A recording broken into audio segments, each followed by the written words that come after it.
सुबह की धूप एक सफेद सरकारी गाड़ी गांव की कच्ची सड़क पर रुकती है। सामने 50 से 60 ठाकुर लाठी डंडे लेकर खड़े हैं। दोस्तों, ये वो दिन था 22 नवंबर 2025, जब उत्तर प्रदेश के बांदा जिले के एक गांव ठाकुरपुरा में कुछ ऐसा हुआ कि पूरा सिस्टम हिल गया।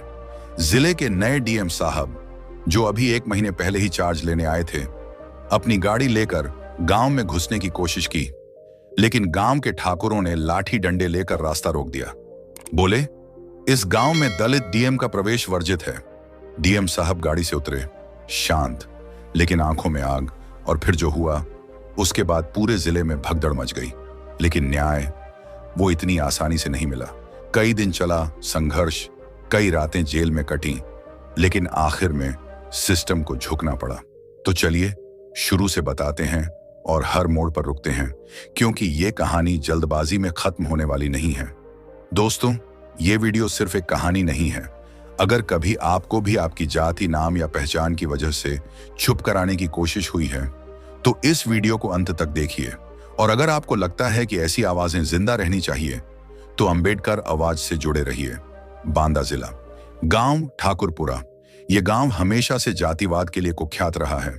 गांव के 80% लोग ठाकुर, बाकी दलित बस्ती बाहर की तरफ। दलितों का गांव में घुसना तक मुश्किल, मंदिर में प्रवेश तो दूर की बात। नए डीएम साहब का नाम डॉक्टर अविरल जाटव, 2017 बैच के IAS, 35 साल की उम्र, उत्तर प्रदेश के सबसे युवा दलित डीएम में से एक, UPSC में 68वीं रैंक। गांव का नाम चित्रकूट का छोटा सा गांव। बचपन में इन्हें जातिवाद का दंश झेलना पड़ा था, लेकिन बाबा साहब की किताबों ने इन्हें IAS बना दिया। 22 नवंबर को डीएम साहब को खबर मिली, ठाकुरपुरा गांव में दलित बस्ती के 10 परिवारों को जबरन खेत खाली करने का नोटिस दिया गया है।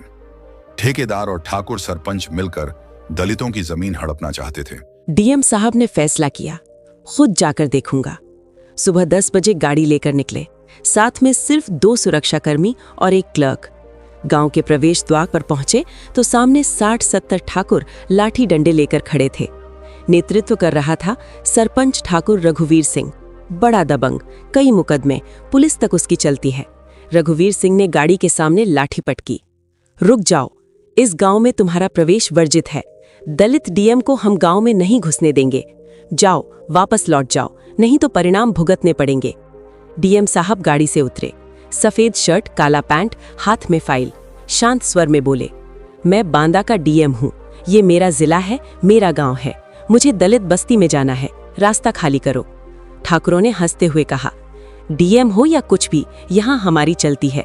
तुम जैसे नीच लोग हमारे गांव में नहीं घुस सकते। जाओ, नहीं तो गाड़ी जला देंगे। डीएम साहब नहीं हटे, बोले, मैं संविधान का अधिकारी हूँ।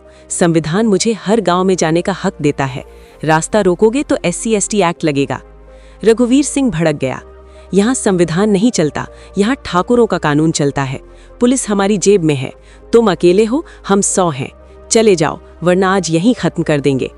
डीएम साहब ने अपना फोन निकाला, लाइव शुरू कर दिया। बोले, देखो देश की जनता, मैं बांदा का डीएम हूं और मुझे गांव में घुसने से रोका जा रहा है, केवल इसलिए कि मैं दलित हूं।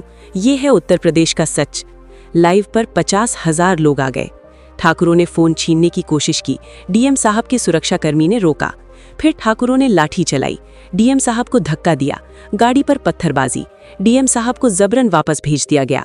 शाम तक वीडियो वायरल, #दलित डीएम रोका, ट्रेंड नंबर 1। लेकिन यही कहानी खत्म नहीं हुई। ठाकुरों ने रात में दलित बस्ती पर हमला कर दिया, 5 घर जलाए, 10 लोग घायल। डीएम साहब ने तुरंत ऑर्डर दिया, FIR दर्ज करो, लेकिन स्थानीय पुलिस ने मना कर दिया। बोली, सर, ऊपर से दबाव है। डीएम साहब अकेले पड़ गए। ठाकुरों ने पूरे जिले में अफवाह फैलाई, ये दलित डीएम जातिवादी है, हमारे खिलाफ एक्शन ले रहा है। 3 दिन तक कुछ नहीं हुआ। डीएम साहब ने लखनऊ फोन किया, लेकिन कोई जवाब नहीं। फिर डीएम साहब ने वो कदम उठाया जो किसी ने सोचा नहीं था। उन्होंने अपना इस्तीफा तैयार कर लिया और प्रेस कॉन्फ्रेंस बुलाई। लेकिन उससे पहले ठाकुरों ने और हमला किया, डीएम बंगले पर पत्थरबाजी। डीएम साहब बाहर आए और लाइव करके बोले, अगर मुझे न्याय नहीं मिला तो मैं इस्तीफा दे दूंगा, लेकिन संविधान की रक्षा के लिए लड़ता रहूंगा। अब पूरे देश में आग लग गई। लाखों लोग घरों से निकले, सब बांदा कूच। 10 दिन तक प्रदर्शन, लखनऊ में 2 लाख लोग। ठाकुर सरपंच ने कोर्ट में केस किया, डीएम जातिवादी है। लेकिन डीएम साहब चुप नहीं रहे, हर दिन नए सबूत पेश किए। 15 दिन, 20 दिन संघर्ष चलता रहा। फिर 12 दिसंबर 2025 को बड़ा फैसला आया। सरकार ने ठाकुर सरपंच रघुवीर सिंह सहित 35 लोगों पर SC/ST एक्ट में केस दर्ज किया। 30 गिरफ्तारियां, जली हुई दलित बस्ती को 50 लाख मुआवजा और सबसे बड़ी बात, गांव में बाबा साहब की सबसे ऊंची प्रतिमा लगवाने का ऑर्डर, जिसका उद्घाटन खुद डीएम साहब करेंगे। डीएम साहब गांव में घुसे, इस बार सबसे आगे। ठाकुरों ने सिर झुका लिया। डीएम साहब ने प्रतिमा पर माला चढ़ाई और बोले, ये जीत मेरी नहीं, बाबा साहब की है। मैं सिर्फ उनका सिपाही हूँ। जब तक सांस है, संविधान की रक्षा करूंगा। आज बांदा जिला बदल रहा है, दलितों को हक मिल रहा है और हर ठाकुर डरता है कहीं दलित डीएम फाइल न खोल दें। अंत में डीएम साहब का मैसेज, कुर्सी अस्थाई है, संविधान स्थायी है। जय भीम, जय संविधान। कमेंट में लिखो, डॉक्टर अविरल जाटव अमर रहें। अगले वीडियो में बताएंगे डीएम साहब के साथ IAS बनने से पहले क्या हुआ था। जय भीम। हम सब रोज वीडियो नहीं देखते, लेकिन जब सच सामने आता है तो साथ खड़े होना जरूरी होता है। अगर आपको लगता है कि अंबेडकर आवाज ऐसी सच्ची कहानियां लाता रहेगा, तो खुद को इससे जुड़ा रहने दीजिए। धन्यवाद। जय भीम।